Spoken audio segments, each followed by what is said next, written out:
Delhi car धमाके के तार सीधे सीधे हरियाणा से जुड़ गए हैं। यही बात अब सामने आ रही है। जिस गाड़ी से धमाका हुआ था वो i20, वो भी हरियाणा की बताई जा रही है। HR 26 नंबर की गाड़ी है। साथ ही पता चला है कि कार में बैठा सबसे बड़ा संदिग्ध एक डॉक्टर बताया जा रहा है। बार बार सीसीटीवी फुटेज में देखा गया है और जिसका अनुमान लगाया जा रहा है कि वह शायद डॉक्टर उमर है, जो पुलवामा के कोयल गांव का रहने वाला है। इसी गांव से कल जो डॉक्टर मुजम्मिल शकील पकड़ा गया था, जिसके पास से 2900 किलोग्राम विस्को एक किराए के मकान में रखा गया था, वो भी कोयल गांव से ही है। इन दोनों ने ही MBBS की पढ़ाई कर रखी है और अल फलाल यूनिवर्सिटी में डॉक्टर उमर भी जुड़ा रहा है। दिल्ली पुलिस के सूत्रों के अनुसार यह आतंकी हमला माना जा रहा है और फरीदाबाद में सोमवार दोपहर पकड़ी गई 2900 किलोग्राम विस्फोटक सामग्री से जुड़े सबूत भी यहां मिल रहे हैं। उसमें बम बनाया जा सकता है और इसके साथ साथ AK-47 जैसे खतरनाक राइफल, पिस्टल, भारी तादाद में कारतूस बरामद हुए थे और मैगजीन्स भी मिली थी। इनके साथ टाइमर और बैटरी जैसे विस्फोटक में लगाने वाले सामान भी मिले थे। माना जा रहा है कि आतंकियों का कोई बड़ा प्लान था, लेकिन जल्दबाजी में उन्होंने ये धमाका किया है। फरीदाबाद से पकड़े गए डॉक्टर मुजम्मिल और डॉक्टर आदिल से पूछताछ चल रही है। ऐसा माना जा रहा है कि इनकी गिरफ्तारी के बाद किसी वजह से प्लान में तेजी आई और जल्दबाजी में इस धमाके को अंजाम दिया गया है। जो i20 थी वह लाल किले के पास कुछ घंटों पहले पार्क मिली थी। फुटेज में साफ साफ दिख रहा था कि उस गाड़ी में बैठा शख्स वो था पुलवामा के कोयल गांव का डॉक्टर उमर। रिपोर्ट्स में यह भी सामने आया है कि ये गाड़ी खरीदी गई थी पुलवामा के रहने वाले तारिक से।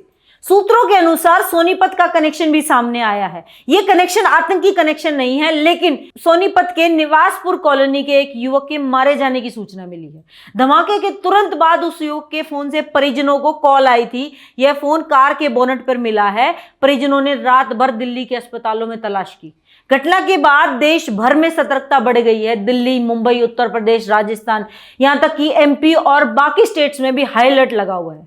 इसके अलावा महाराष्ट्र और अन्य देश के सेंसिटिव जोन्स में भी हाई अलर्ट जारी किया गया है। गृह मंत्री अमित शाह ने अपने आवास पर हाई लेवल मीटिंग बुलाई है। मीटिंग में NIA यानी नेशनल इन्वेस्टिगेशन एजेंसी के प्रमुख, केंद्रीय गृह सचिव, इंटेलिजेंस ब्यूरो के निदेशक, दिल्ली पुलिस कमिश्नर और जम्मू कश्मीर के DGP समेत तमाम शीर्ष सुरक्षा अधिकारी मौजूद रहे। पुलवामा से बड़ी खबर है कि डॉक्टर उमर की मां और भाई को हिरासत में लिया गया है और उनसे पूछताछ जारी है। जम्मू कश्मीर पुलिस की टीमें भी सक्रिय हैं और वे लगातार पूछताछ कर रही हैं। फरीदाबाद में जो विस्फोटक बरामद हुआ था, जो 2900 किलोग्राम अमोनियम नाइट्रेट था, उससे यह साफ होता है कि प्लान बहुत ज्यादा बड़ा था और किसी बड़े हमले की सामग्री इकट्ठा की जा रही थी। ATS और NIA टीमों ने पुष्टि की है कि बरामद सामग्री आतंकवादी तरीके से प्रयोग की जा सकती थी, क्योंकि बार बार ये सवाल उठ रहे थे कि अमोनियम नाइट्रेट का क्या इस्तेमाल हो सकता है। स्थानीय सुरागों से ये भी मिला है कि डॉक्टर उमर का नेटवर्क कुछ लोगों से हरियाणा से जुड़ा हुआ था। यूनिवर्सिटी के कुछ छात्रों से कनेक्शन की भी तलाश की जा रही है। अल फलाल यूनिवर्सिटी के कुछ हिस्सों में लगातार तलाश जारी है। दिल्ली पुलिस ने UAPA के तहत मामला दर्ज कर और NIA को जांच सौंपने की प्रक्रिया तेज कर दी है। फोरेंसिक टीम, बम स्क्वाड और साइबर टीम्स भी CCTV और फोन ट्रेसिंग पर काम कर रही हैं। जो भी छोटे छोटे सुराग मिल रहे हैं उन्हें जोड़कर बड़े चित्र की ओर बढ़ा जा रहा है। अभी तक कई मौतें और घायलों की जानकारी आ चुकी है। पुष्टि हुई है कि 9 मौतें और 24 घायल कंफर्म हैं और DNA व पहचान की प्रक्रिया भी जारी है। प्रधानमंत्री ने स्पष्ट शब्दों में कहा है कि गुनहगारों को बख्शा नहीं जाएगा और सुरक्षा एजेंसियों को स्पष्ट आदेश दिए हैं कि इस मामले की गहन और शीघ्र जांच होनी चाहिए। अब सवाल यह है, क्या यह हमला किसी अंतर्राष्ट्रीय नेटवर्क का हिस्सा था या फिर क्या हेडक्वार्टर कहीं और है? क्या हरियाणा, दिल्ली, पुलवामा का यह कनेक्शन और भी ज्यादा गहरा है? सुरक्षा एजेंसियां इन सभी सवालों के जवाब तलाश रही है और हर कोने में जांच कर रही है। फिलहाल अलर्ट पर रहें, अफवाहों पर भरोसा न करें। आधिकारिक जानकारी के लिए हमारे चैनल के साथ बने रहे। मैं ज्योति देसवाल और आप देखते रहे डिजिटल हरियाणा। अगर आपको हमारी रिपोर्टिंग ठीक लगी तो पेज को फॉलो करें, लाइक करें और शेयर करें।